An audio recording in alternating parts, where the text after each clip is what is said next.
ಎಲ್ಲರಿಗೂ ಜೈ ಭೀಮ್, ನಮೋ ಬುದ್ಧಾಯ. ಇವತ್ತು ಒಂದು ವಿಡಿಯೋ ಮಾಡ್ತಕ್ಕಂಥ ಒಂದು ಉದ್ದೇಶ ಏನಪ್ಪ ಅಂತಂದರೆ, ಈಗ ತಾನೇ ನಮ್ಮ ಪೂಜ್ಯ ಜ್ಞಾನಪ್ರಕಾಶ ಸ್ವಾಮೀಜಿಗಳು ಒಂದು ಸಂದೇಶವನ್ನು ಕಳಿಸಿ ಒಂದು ಫೋನ್ ಕರೆ ಮೂಲಕ ಈಗ ನಡೀತಾ ಇರ್ತಕ್ಕಂಥ ಜಾತಿ ಜನಗಣತಿಗೆ ಸಂಬಂಧಪಟ್ಟಂತೆ ಒಂದು ವಿಡಿಯೋವನ್ನು ಮಾಡಿ ಹಾಕಿ ಸಾಹಿತಿಗಳೇ ಅಂತ ಸಲಹೆ ನೀಡಿದರು.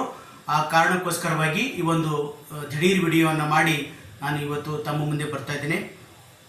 ಬಂಧುಗಳೇ, ಕೆಲವರು ಈಗ ಇದೇ 22ರಿಂದ ಅಕ್ಟೋಬರ್ 7ರವರೆಗೆ ನಡೀತಕ್ಕಂಥ ಈ ಒಂದು ಜಾತಿ ಗಣತಿಯಲ್ಲಿ ವಿಶೇಷವಾಗಿ ಬೌದ್ಧ ಧರ್ಮಕ್ಕೆ ಸಂಬಂಧಪಟ್ಟಂತೆ ಕೆಲವರು ದಿಕ್ಕು ತಪ್ಪಿಸ್ತಾ ಇದ್ದಾರೆ.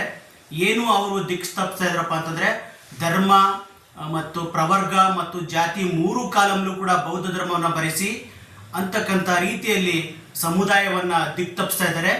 ಈ ಒಂದು ದಿಕ್ಕು ತಪ್ಪಿಸ್ತಾ ಇರ್ತಕ್ಕಂಥ ಈ ಒಂದು ನಡೆಯನ್ನು ಕುರಿತು ಅದನ್ನು ವಿರೋಧಿಸಿ ನಾವು ವಾಸ್ತವವಾಗಿ ಏನನ್ನು ಭರಿಸಬೇಕು, ಜನ ಸಮುದಾಯಗಳು ವಿಶೇಷವಾಗಿ ಪರಿಶಿಷ್ಟ ಜಾತಿಯ ಜನರು ಅಂತಕ್ಕಂಥ ನಿಟ್ಟಿನಲ್ಲಿ ನಾನಿವತ್ತು ಒಂದು ಸಂದೇಶವನ್ನು ಅಥವಾ ಒಂದು ವಿಡಿಯೋವನ್ನು ಮಾಡೋಕ್ಕೆ ಇಷ್ಟಪಡ್ತಾ ಇದ್ದೀನಿ. ಬಂಧುಗಳು, ಏನು ನಾವು ಬೌದ್ಧ ಧರ್ಮದ ನಿಲುವನ್ನು ತೆಗೆದುಕೊಳ್ಬೇಕು ಅಂತಕ್ಕಂಥದ್ದು ವಾಸ್ತವವಾಗಿ 1956 ಅಕ್ಟೋಬರ್ 14ರಂದು ಬಾಬಾ ಸಾಹೇಬ್ ಅಂಬೇಡ್ಕರ್ ಅವರು ಸುಮಾರು 10 ಲಕ್ಷ ಅನುಯಾಯಿಗಳ ಜೊತೆ ಬೌದ್ಧ ಧರ್ಮಕ್ಕೆ ಮತಾಂತರವನ್ನು ಹೊಂದಿದ್ದು ನಮಗೆ ಗೊತ್ತಿರ್ತಕ್ಕಂಥ ವಿಚಾರ.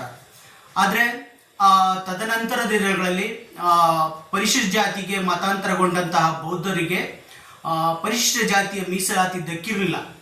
ಆದರೆ 1976ರಲ್ಲಿ ಕೇಂದ್ರ ಸರ್ಕಾರದಲ್ಲಿ ಸಂವಿಧಾನ ತಿದ್ದುಪಡಿಯಾಗಿ ಸಿಖ್ ಧರ್ಮಕ್ಕೆ ಮತಾಂತರಗೊಂಡ ಪರಿಶಿಷ್ಟರಿಗೂ ಕೂಡ SC ಮೀಸಲಾತಿ ಅನ್ವಯಿಸುತ್ತದೆ ಅಂತಕ್ಕಂಥ ಒಂದು ಆದೇಶ ಆಯಿತು ಸಂವಿಧಾನ ತಿದ್ದುಪಡಿಯ ಮೂಲಕ.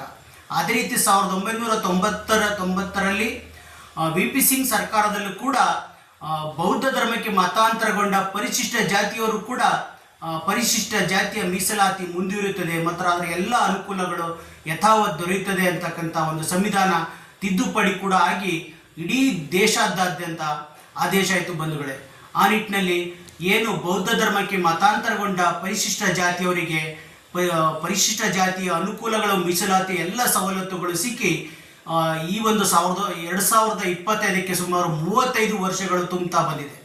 ಆಗಿದ್ರೂ ಕೂಡ ಇದುವರೆಗೂ ನಡ್ಕೊ ಬಂದಿರೋ ಅಪಪ್ರಚಾರ ಏನಪ್ಪ ಅಂತಂದರೆ, SCಗಳು ಬುದ್ಧಿಷ್ಟ ಆಗ್ಬಿಟ್ರೆ ಅವ್ರಿಗೆ ಮೀಸಲಾತಿ ಹೊರಟೋಗ್ತೆ ಅಂತಕ್ಕಂಥ ಒಂದು ಅಪಪ್ರಚಾರ ಕೆಲವು ಪಟ್ಟಭದ್ರ ಮೇಲ್ಜಾತಿಯ ಬಂಧುಗಳು ಮತ್ತು ನಮ್ಮ ಸಮುದಾಯದಲ್ಲಿ ಇರ್ತಕ್ಕಂಥ ಕೆಲವು ದಿಕ್ಕು ತಪ್ಪಿಸ್ತಕ್ಕಂಥ ಗುಲಾಮರು ಮಾಡ್ತಾ ಬಂದಿದ್ದಾರೆ.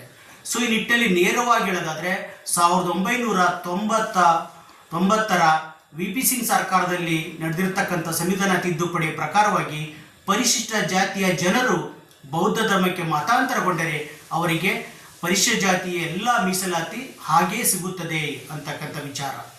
ಸೊ ಹಾಗಿದ್ರೆ ನಾವು ಈಗ ನಡೀತಕ್ಕಂಥ ಜನಗಣತಿಯಲ್ಲಿ ಏನನ್ನು ಭರಿಸಬೇಕು ಅಂತಂದರೆ, ಮೊದಲಿಗೆ ಧರ್ಮದ ಕಾಲಂ ಬರ್ತದೆ. ಧರ್ಮದ ಕಾಲಂನಲ್ಲಿ ನಾವು ನಮ್ಮ ಜ್ಞಾನಪ್ರಕಾಶ ಸ್ವಾಮೀಜಿಗಳು ಮತ್ತು ಎಲ್ಲ ಅವರ ಸಂಗಡಿಗರು ಕರೆ ಕೊಟ್ಟಿರೋ ರೀತಿ ಬೌದ್ಧ ಧರ್ಮವನ್ನು ಭರಿಸಬೇಕು.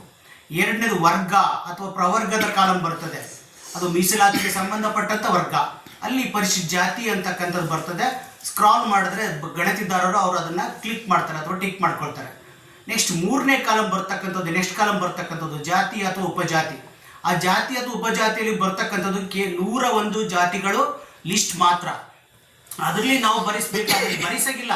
ಮೊಬೈಲ್ ಆ್ಯಪಲ್ಲಿ ಈ ಒಂದು ಗಣತಿ ನಡೀತಾ ಇರೋದ್ರಿಂದ ನಾವು ವಲಯ ಅಂದರೆ ಅವರು ವಲಯ ಅಂತ ಕ್ಲಿಕ್ ಮಾಡ್ಕೊಳ್ತಾರೆ. ಮಾದಿಗ, ಆದಿ ಕರ್ನಾಟಕ, ಆದಿ ದ್ರಾವಿಡ, ಮಾಲ, ಪರಯ್ಯ ಏನಿದೆ ಅದನ್ನು ನಾವು ಹೇಳಿದ್ರೆ ಅವರು ಟಕ್ ಅಂತ ಅದನ್ನು ಕ್ಲಿಕ್ ಮಾಡಿ ಅದನ್ನು ಸಬ್ಮಿಟ್ ಮಾಡ್ತಾರೆ. ಸೊ ಅದರಿಂದ ಇಲ್ಲಿ ಗೊಂದಲವೇ ಇಲ್ಲ. ನಾವು ಈ ಒಂದು 3 ಬೌದ್ಧ ಧರ್ಮ, ಪರಿಶಿಷ್ಟ ಜಾತಿ ಮತ್ತು ವಲಯ ಅಥವಾ ಆದಿ ಕರ್ನಾಟಕ, ಮಾದಿಗ ಈ ಥರ ಬರೆಸಿದಾಗ ನಮ್ಮ ಪರಿಶಿಷ್ಟ ಜಾತಿಯ ಈಗಿರ್ತಕ್ಕಂಥ ಜಾತಿ ಪ್ರಮಾಣ ಪತ್ರಕ್ಕೆ ಯಾವುದೇ ರೀತಿಯಲ್ಲೂ ಕೂಡ ಧಕ್ಕೆ ಆಗುವುದಿಲ್ಲ ಮತ್ತು ನಮ್ಮ ಮೀಸಲಾತಿಗೆ ಯಾವುದೇ ರೀತಿಯಲ್ಲೂ ಕೂಡ ಏನು ತೊಂದರೆ ಆಗುವುದಿಲ್ಲ.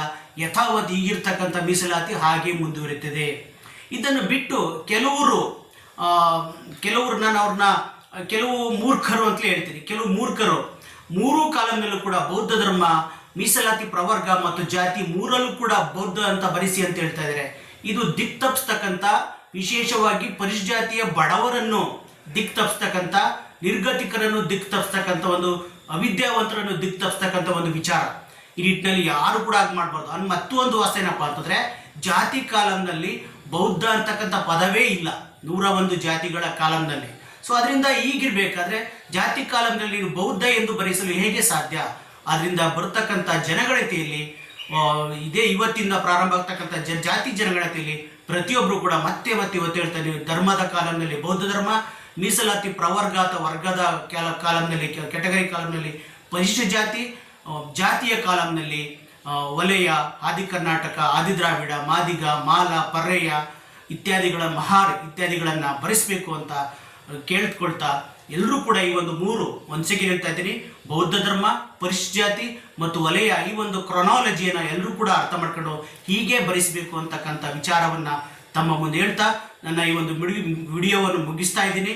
ಜೈ ಭೀಮ್, ನಮೋ ಬುದ್ಧಾಯ.